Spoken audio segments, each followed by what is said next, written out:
If the gruesome tale of Erik the XIV of Sweden is anything to go by, it was hard to be a 16th-century king. Then again, Erik was unhinged, immoral, and the perpetrator of one of the most infamous acts ever committed in royal history. In fact, his incredibly bloody reign was almost enough to justify his infamous end.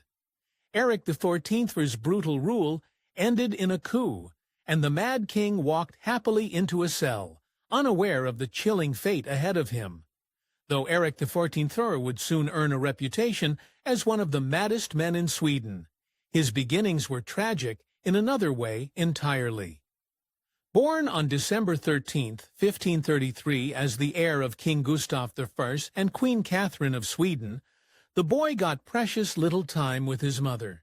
She passed away before he was even 2 years old. Maybe this explains his horrific rage later on in life. Erik was an eerily bright child who excelled at both languages and mathematics, particularly under one of his favorite tweeters, the radical thinker Dionysius Betrayal. But his relationship had a dark side.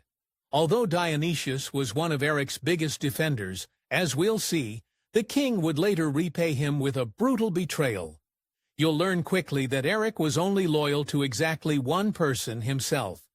In 1559, he even threw his own sister Cecilia under the bus, and in the worst way possible.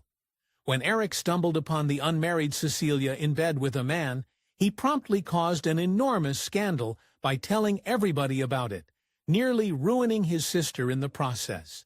By all accounts, Erik was a physically healthy, good-looking man, and his portraits show a flush complexion and close-cropped, reddish-blonde hair. He also liked to grow his beard long, as was the style in Sweden at the time. As he grew into a strapping young adult, Erik began to develop an interest in women. At 25, the crown prince wasted no time proving his manhood by picking the beautiful egged-up purse daughter as his official mistress. He even nicknamed her Caritas, which is Latin for love. But despite all this, Erik was far from a bona fide ladiesman. When it came to choosing a royal bride, Erik was more than just unlucky in love. He was cursed. The prince made a slew of marriage proposals to the greatest women rulers of his day, including Renata of Lorraine and Mary, Queen of Scots, all of whom denied him. But his most embarrassing moments were saved for his most famous target. Like every other ruler of his day, Erik desired the hand of Queen Elizabeth I, a.k.a. the Virgin Queen, a moniker that probably tells you his attempted courtship ended in complete disaster. Erik pursued Elizabeth for years, while she strung him along. Then, when he thought he almost had her, he rushed into an act that he later regret. In 1560, Erik was so sure that he was irresistible that he drew up ambitious plans to sail to England and convince Elizabeth in person. But this came with a high price. Erik dropped his poor mistress Agda, purse daughter, in the process, since he would have no need for her as a married man. Erik's treatment of Agda gets even more flippant when you consider that the pair had 2 lovely children together, Virginia and Constantia, who were both barely toddlers at the time their dad went away. But this was all to gain the affections of the Queen of England. Except that isn't what ended up happening at all. Right before Erik was due to embark for Queen and Country, he received some horrific news. His father, King Gustav I, had passed, and Prince Erik was now King Erik XIV of Sweden. Erik immediately cancelled his date with Elizabeth and promptly set about making himself one of Sweden's most hated rulers. Erik's first act as king definitively proved that Elizabeth I had dodged a bullet. The young king gathered all the Swedish nobles, including his half-brothers, John and Charles, and promptly demoted them. He didn't want anyone else but him to gather too much power in the age of Erik. But it proceeded to get far darker than that. As soon as Erik became king, he dealt his former mistress Agda yet another unbearable cruelty. For one, even though his marriage plans fell through, he still never brought her back to his bed. But that wasn't even the worst part. He then also accused Agda of being an unfit mother and sent their daughters away to live with his sister. Erik wasn't off to a great start, but in 1563 his courtiers started noticing even more unsettling behaviors from the ruler. The king was turning violent, paranoid, and ever so slightly illogical about his reign and his enemies. In particular, he began to believe all his nobles were plotting against him. It was the seeds of what would become full-blown insanity. King Erik thought only of himself, so it's no surprise he wasn't too fond of his half-brothers, John and Charles. That dislike soon turned to bitter cruelty. When John married an influential noblewoman without seeking his permission, Erik grew paranoid about his brother's power and quickly had him arrested for high treason. Somehow, Erik had an even bigger supposed nemesis than his brother, a man named Niels Sture, the heir of a powerful Swedish family. Why did Erik's wrath land on Sture? Because he was crazy, that's why. Niels and the rest of his clan had done almost nothing to their king, yet that didn't stop Erik from exacting a brutal revenge. On June 15, 1566, Erik XIV, the king, was sentenced to execution. The king was sentenced to execution, but not before treating him to several hours of torture in the dungeons. Then, at the last minute, he changed his mind and commuted the fatal sentence to one very bizarre humiliation. On June 15, 1566, Erik XIV forced his rival, Niels Sture, to drive through the streets of Stockholm in a broken-down carriage while wearing a straw hat, which is apparently the Swedish version of shame. To make matters more undignified, Sture's wounds were still openly bleeding, but as we'll see, Erik wasn't exactly appeased. Starting in 1565, Erik XIV got a new love of his life, and this one would change history. One day, Erik was downing a few drinks with his court musician when he locked eyes with his beautiful serving wench, the comely Karin Mansdotter. The king quickly made Karin his sole mistress, but she became so much more. Erik had had mistresses before, but Karin was something else entirely. He was so utterly overcome with passion for the humble maid that rumors flew around the court that Karin was a witch, or else that she had paid a witch to make a love potion for the king. Obviously, no witchcraft was involved, but that doesn't mean things didn't get weird in other aspects. Though infamous for his brutality, King Erik XIV could also be extravagantly generous, and he said about his own personal My Fair Lady story with his new mistress. He gave Karin an entirely new wardrobe, servants, and her own room at court. He even taught her how to read and write. Yet the whole time, the young girl was hiding some big baggage. Reportedly, when Karin entered into the royal relationship, she wasn't exactly a free agent. She was already betrothed to an ensign named Maximilian, who she coldly, but also wisely, dumped the moment Erik started turning his attention on her. Well, apparently, Maximilian didn't get the message because he came back to haunt her. One day, while Karin was living the high life in the royal palace, Maximilian managed to sneak in and tried to convince her to come back. This turned out to be a fatal mistake.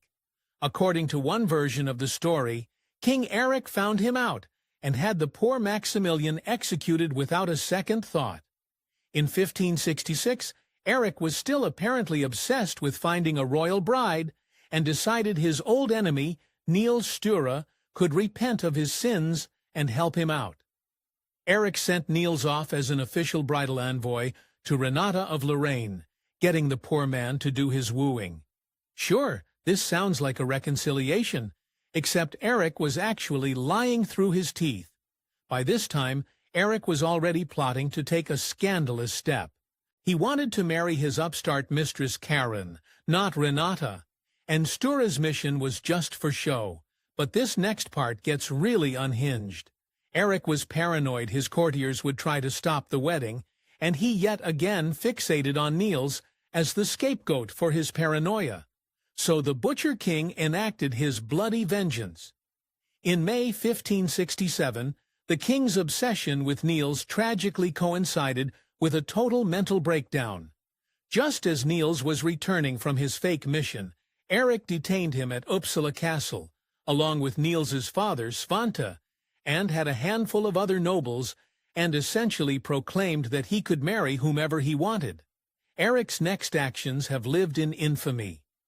King Erik XIV's behavior in the coming days and hours was more than just erratic. It had obviously lost touch with all reality. He wandered around the dungeons at Uppsala Castle, at some points even begging the Sturas for forgiveness of his wrongs. Still, he never made a move to release them, and then his second visit turned bloody. A few hours after his repentant visit to Uppsala Castle and his prisoners, King Erik XIV marched in again and, without warning, unsheathed his dagger and stabbed Niels Sture in the chest or arm, while the poor, unsuspecting, and above all innocent man was in his cell. And then it got even more disturbing. While Erik let one of his lackeys finish up the job on Niels, the king then entered the Patriarch Svante Sture's cell and delivered an absolutely bone-chilling speech. While Svante was on his knees, Erik rambled an illogical apology about how he now had to kill him too, since the noble would never forgive him for his son's death and seek revenge. So, after all this bloodshed, was King Erik XIV done with his violent breakdown yet? Nope. Before he left the castle, he ordered his men to massacre most of the remaining prisoners. After all, they also would never forgive him, resulting in this domino effect of unforgivable acts.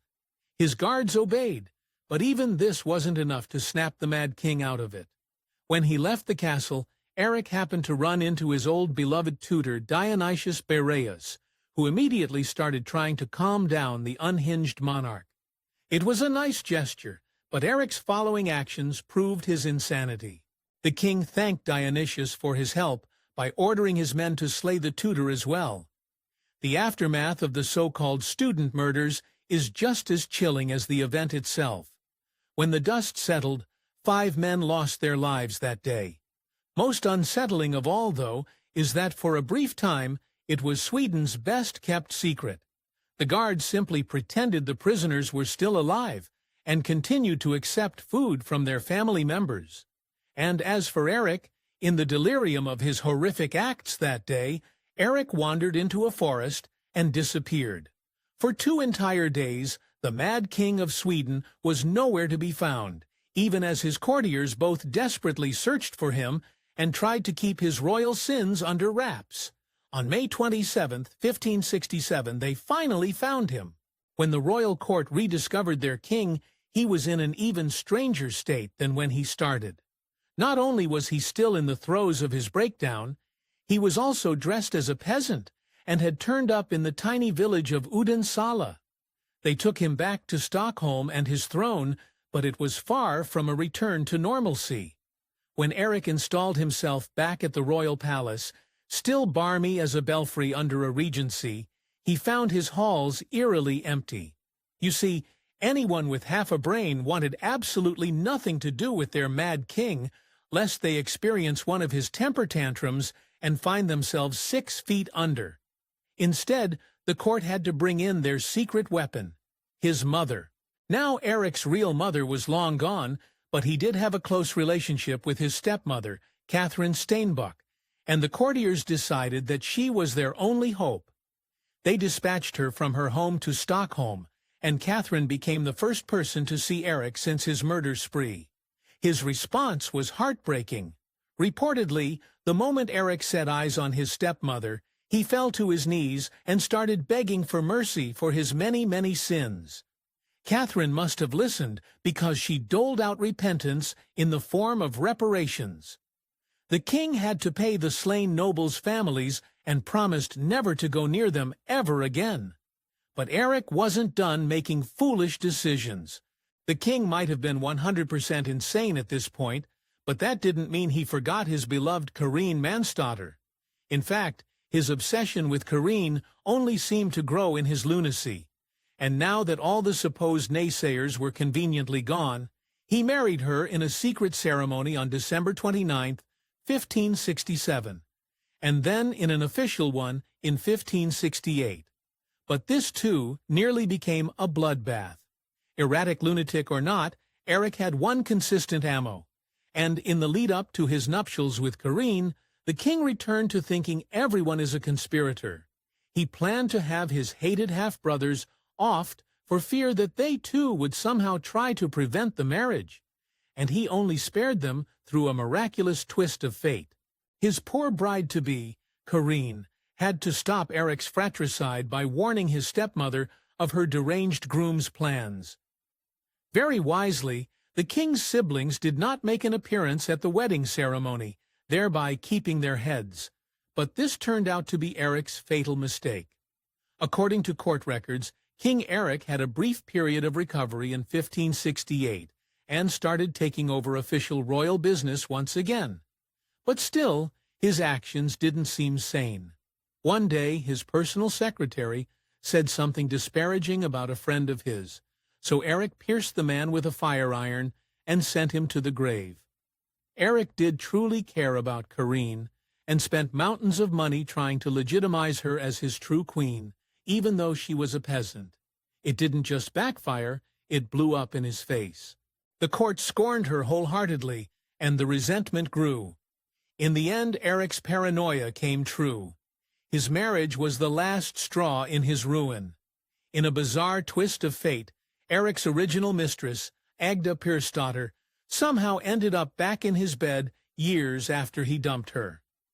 The couple had another illegitimate child in 1564. At that point, however, it definitely wasn't an exclusive arrangement.